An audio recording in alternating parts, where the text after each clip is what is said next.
I'd love to continue on some of these shows that you all did. Highway Patrol, what stands out about that show? You really want me to tell you what else stands out? Broad and Crawford. It's difficult to keep them sober. It was a fun show to do. We had, at this point, we had to create all kinds of things because of the traffic and the cars moving and what have you. But I'll never forget the one day he was sitting on the back of a truck, a pickup truck, and there was a pail hanging there on the hook. And somehow or another, he got his foot into the bucket. And he's loaded at this point. He gets off the truck, his foot's caught in the bucket, lands on the ground, smashes his head, and we had to stop shooting. That's one thing about Highway Patrol. What were the specific challenges other than the car sounds with that show? Well, it's a great deal of location shooting, and you got to remember in those days we didn't have the equipment we have now to cut down the background noise and so on, and just to eliminate all of that, the production mixer would just have an awful time trying to keep everything off mic. That's when we started going into those lapel mics, and those RCA mics were about that big, about that round. Hang on here so that we get a closer pickup. And then, of course, it took a great deal of equalization when we got into the mixing room to correct for the tubbiness of it because of being covered by clothing and so on. But Highway Patrol, Route 66 was the biggest challenge. Why? We had to set them up with that Corvair that they had, I guess it was. Corvette? Corvette, I believe is what it was. And we actually, at that point, were using the portable equipment. At that time, it was the Perfectone recorder. Yeah, it was a Perfectone recorder. And we would set it up. We had to set it up, all the equipment within the car itself, run the cables into the camera car, and he was tied in with the camera truck, but setting up the sound in order to pick up them while they're moving, sometimes at high speed to pick up their dialogue. We had a lot of challenges on that one of miking that show. So they would be, the recording device would be in the car, and then it would, through the clapperboard, you would sync it. You'd have a separate recording. Would they turn it on? Or how well, no, sometimes we would have a guy laying down in the back behind laying on the floor. The mixer would be there. And as far as the sticks were concerned, they did it at the end, so it didn't matter. Could you sit back? There we go. Thank you. Sorry. No worries. Talk about the Star Trek pilot. Was it the first one or the second one? The first one, the Roddenberry. Well, how did that come about? What were the challenges in that show? The biggest challenge was to accept what we're seeing on the screen, for one thing. Yeah, we got a call to dub them pilot. We did it at that time. It was called Producer Studio, which is now Raleigh Studios. I had a dubbing room in there for about 30 years. So we dubbed it in that particular room. The challenges, of course, there was heavy in dialogue, really, at that point. There wasn't as much sound effects there is now. And the only thing I can remember is I wasn't on a set. I wasn't in a dubbing room when they were mixing. I'd just go there occasionally to see how things were going, and then I'd leave. And my crew used to tell me, this is the worst bunch of crap they've ever seen. It'll never get anywhere with the big pointed ears and all this stuff. Boy, were they wrong. But that's where I met Roddenberry for the first time, and very nice man to work with, and never thought anything about it. We even forgot that we did the pilot until years later when it became successful. We were going through some paperwork, and I said, my God, we did the pilot on this thing. But the challenge there was because of the sound effects, which we hadn't been exposed to before. It was sound that never existed. It was because of the space type of format they were using. How did you create some of those sounds? Well, we, per se, didn't create it because it was done by the editor. The sound effects editor was going through the libraries or was going on the Foley stage and creating these various sound effects to fit whatever was on the screen. So writer, per se, was working for the client. The client was the sound effects editor, which was on a payroll of Roddenberry and his group. Got it. Let's talk about excuse me, Gunsmoke. Gunsmoke was shot on, I think it was the KTLA lot. It was on one of their stages, the street scene, with the dirt and so on. That was that was about the same as some of the westerns we did over at Ziv. The same problems, the hardwood floors, the clunk clunk clunk of the shoes, the bars, and so on. The gunshots again with the microphones, proper settings, and so on. Dialogue. There wasn't much looping done on Gunsmoke as I recall, because it was good pickup on the dialogue track. Anything outstanding? No. It got to be the run-of-the-mill type of thing. Same process when you got outside, when you were riding the horses in the stagecoach and so on. It was easy to mic. We knew what to do. It wasn't a problem at all. But that was a phenomenal show. I mean, that was. It was. It was. It was a great show. And I'm just trying to think if there's anything outstanding there. Did you say off camera that piano was also in Gunsmoke? That piano, as I understand, was also on Gunsmoke. You know, that piano back there actually belonged to Mrs. Ryder, called her Mommy. That was hers. And I can remember the one time that Lauren wanted to have a scoring stage, and he had to have a honky-tonk piano recording on a scoring stage. So he moved the piano from his home to our scoring stage, and he put all these tacks on the inside, so when the arm hit the wire, it would hit the tack, and the tack would hit the wire, and it had that honky-tonk sound to it. Well, Mommy Ryder never got the thing back. He wouldn't let go. So it ended up on all the westerns we had at Ziv. It was used on Gunsmoke for a while, and then we took it and put it on our stage, and we're using it. And when I sold my company in '97, I brought that, and that was not part of the deal. I wouldn't give that up for everything. I brought it over here, and my granddaughter plays it all the time. She's over there. What's her name? Rachel. My Rachel. Let's talk about some of the National Geographic specials that you did. Great shows. Yeah. Pleasure to work with. Always a challenge. Always interesting. Fascinating to work with. Wonderful people. It was a thrill to get that thing in there. It was a thrill to do the voice recording. I did the voice recordings on most of them. The narration, as we call it. That's when I was mixing. You would do the narration? Some of, yeah, I did a lot. Most of the Jacques Cousteau's, when Jacques used to come in, I used to record those. It was just it's a fascinating thing. It's a challenge. It's so interesting. Even the mixers loved doing it because they got involved with it. What was it? Was it the people you were working with, or the product that was the product, and the people we were working with?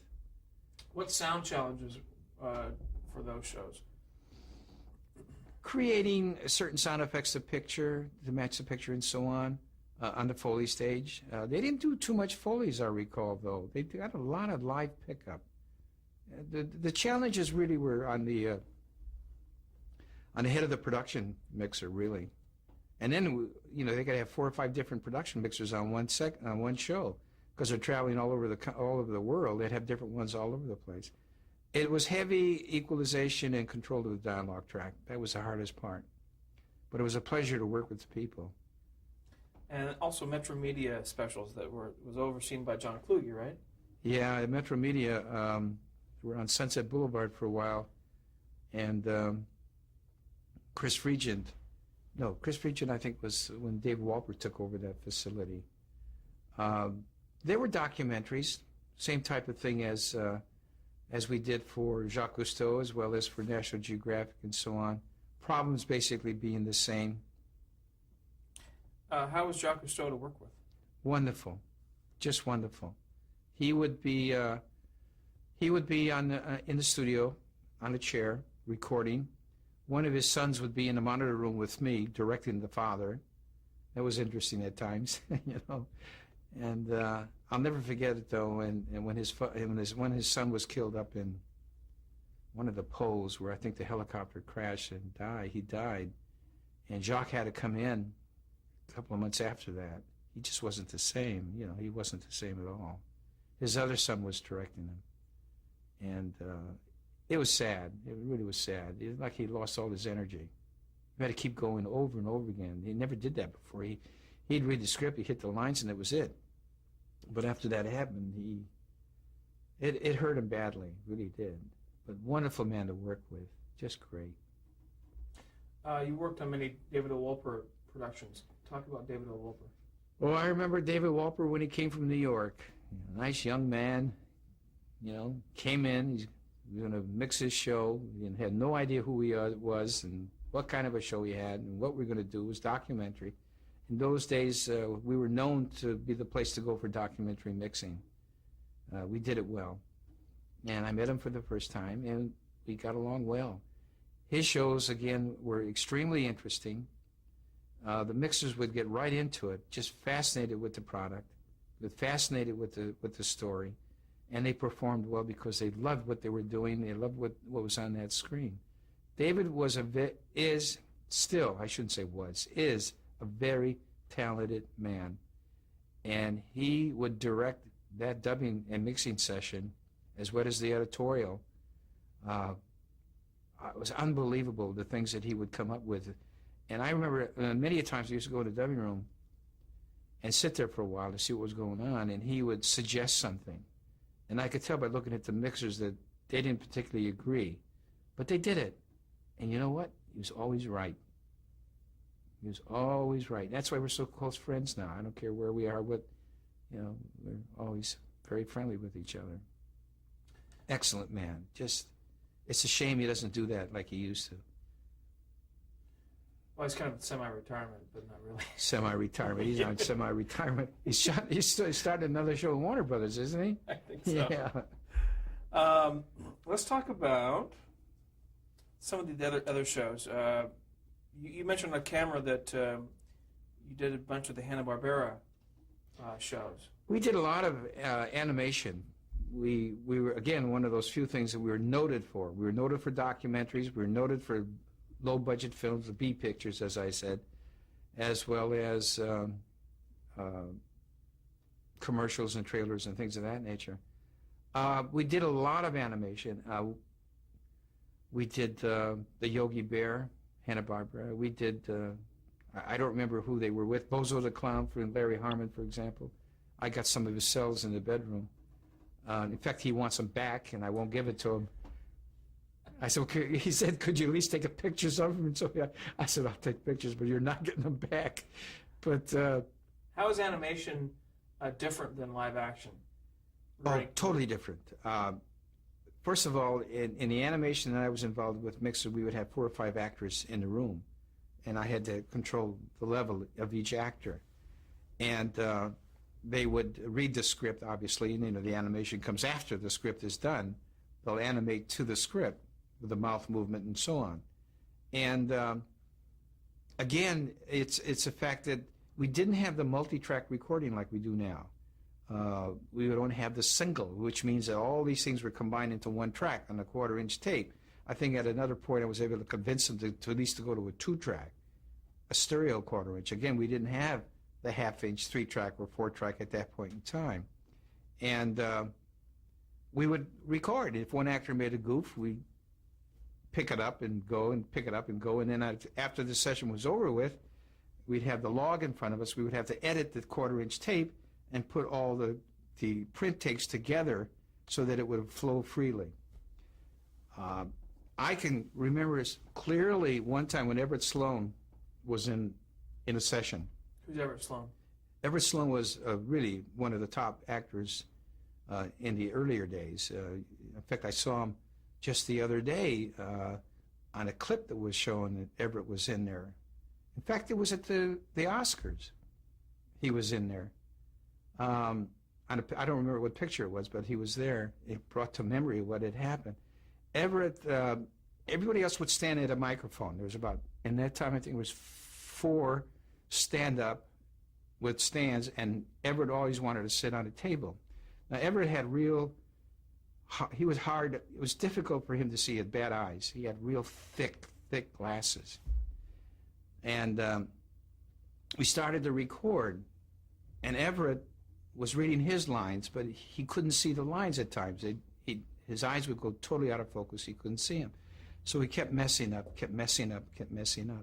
So finally the director said, well, you go home. We'll do you separately another time. We'll finish up with the other actors. 3 days later, he committed suicide. He just couldn't take it. Wow. He was crying at the desk because he couldn't do his line. He was in tears, and that's when the director sent him home. Wow. Okay, let's. You want to? Let me give you one thing on Death Valley Days. Okay. There was a mixer that did all the Death Valley Days with John Bury. And John Bury, I had sent John to Japan to do a feature called The Last Voyage. And he was gone for about 4 months or so. And I had filled in with somebody else on Death Valley Days until he came back. And when he finally came back, the mixer that I appointed on Death Valley Days had got sick. So I called John, and his wife Bonnie answered the phone. And I said, can I talk to John? And she said, are you not going to send him out again? I said, Bonnie, I have to. I have to talk to John. She said, please don't send him out. He's been gone for 4 months. I said, Bonnie, I have no choice. So John got on the phone. I told him what had happened. The guy got sick. They're up in Utah. Can you relieve him until I can get somebody else up there to relieve you? He said, sure. So he took off. Well, on a Sunday, he was a pilot. So on Sunday, him, a boom man, and 2 other guys went for a flight. And they ended up in a box canyon, and they crashed. And everybody died except one guy. And John was one that died. And the one man was able to get out, walk, got help, and so on, etc. We couldn't find them for 4 days. We didn't know where they were. And so comes the day of the funeral, I went. And she was really upset with me. That was bad.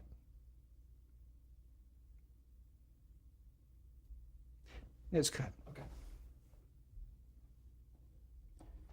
Yeah, I saw her at the house. I went to visit the house after the funeral, and she said, I asked you not to do that. I said, Bonnie, I'm sorry.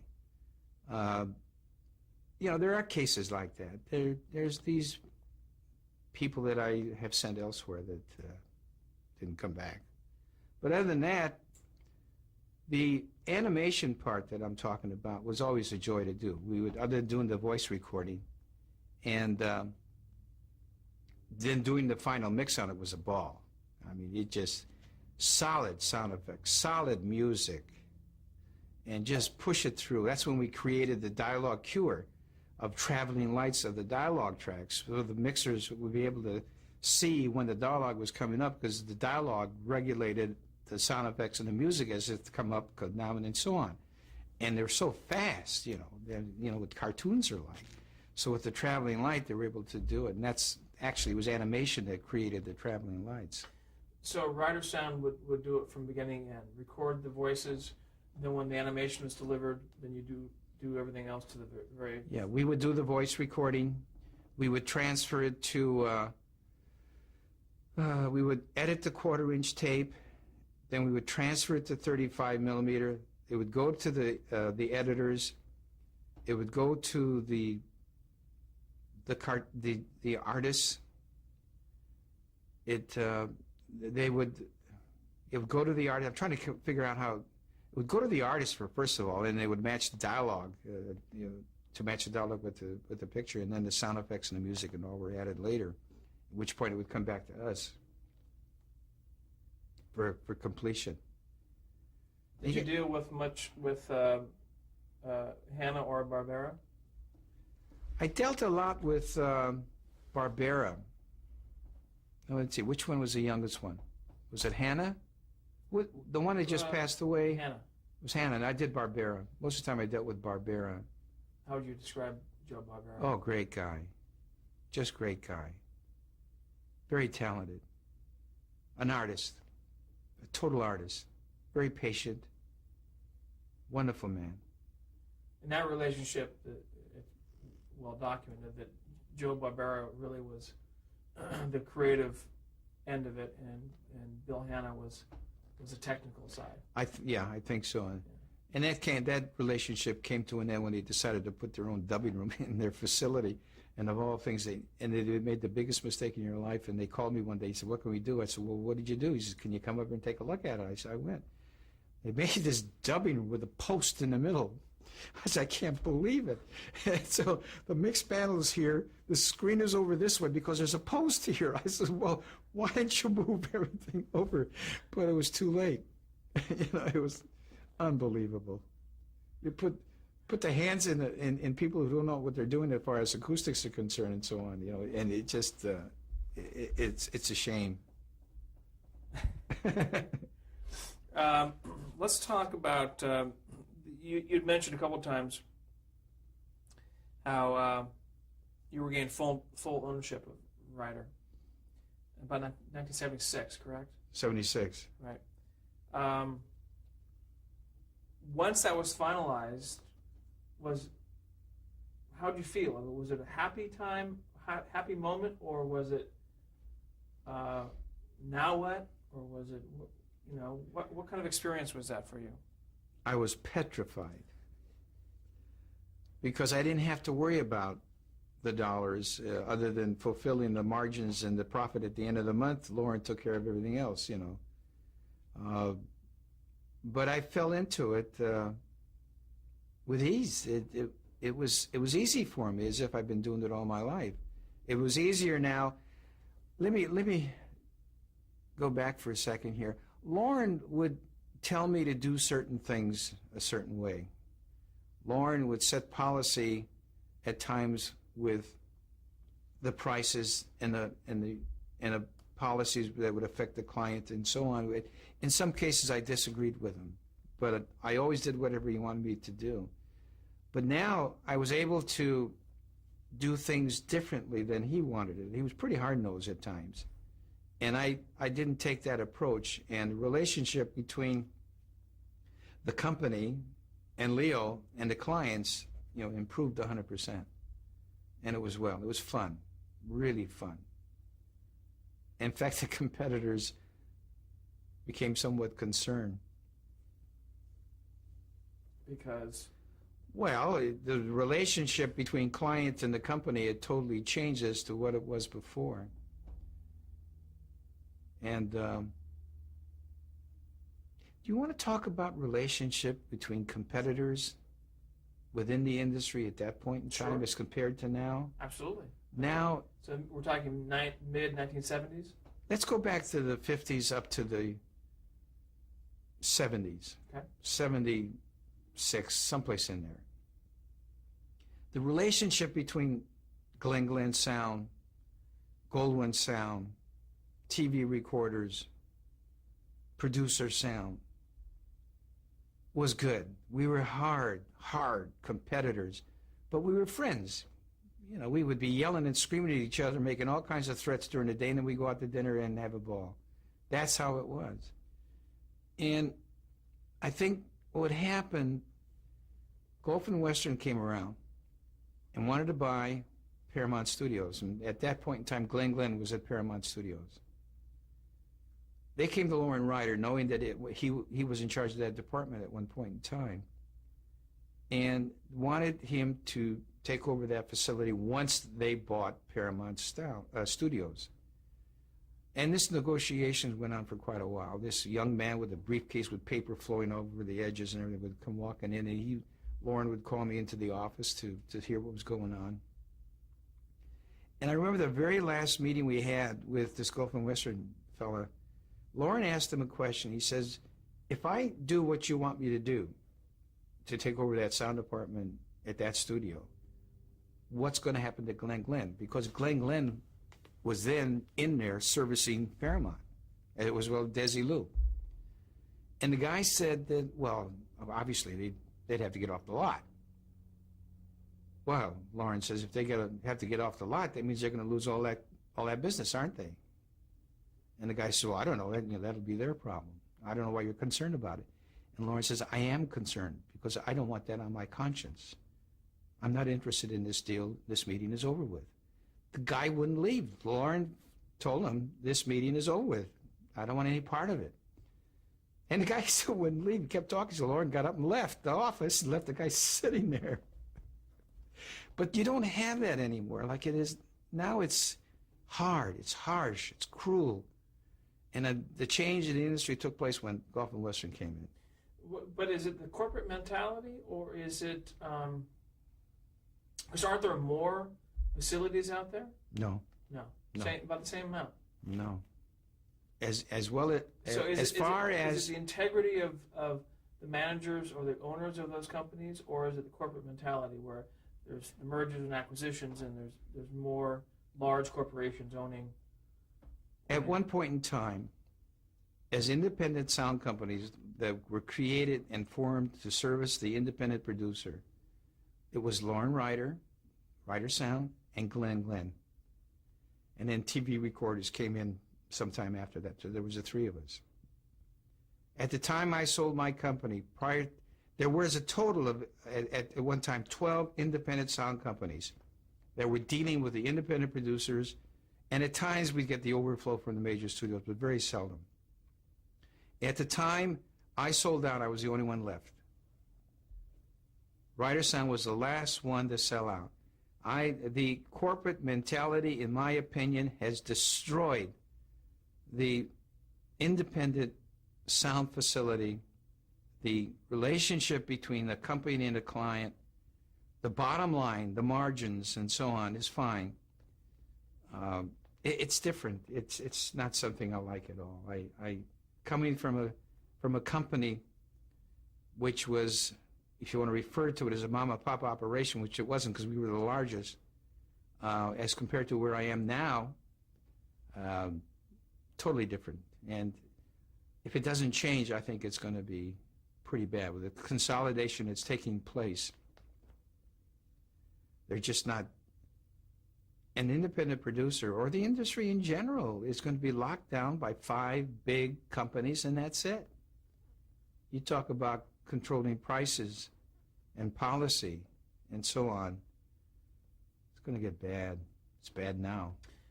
Were there elements of a large corporation with the deep pockets being able to buy the latest equipment and be able to pull clients away from other companies because of the newest equipment, something like that? Or was that ever an element? You know, Michael, I'm hearing what you're saying, and I hear that coming from, in your case, it's a question. It is the mentality of corporate. The only thing that changes in my industry, in my facet of the industry, is the equipment. The service to the client cannot change. The attitude of the employees cannot change. The attitude of management towards the employees should never change. Those things cannot change. I don't care what you bring in there. Those items, those things that I mentioned, are the key of the service in this industry as far as post-production is concerned. You lose that, you're out of business. So the corporate mentality is to get the best equipment in there, get the best this in there, and they completely ignore the fact that it's a people-to-people business. You know, you build up relationships. My relationship with the clients is extremely important.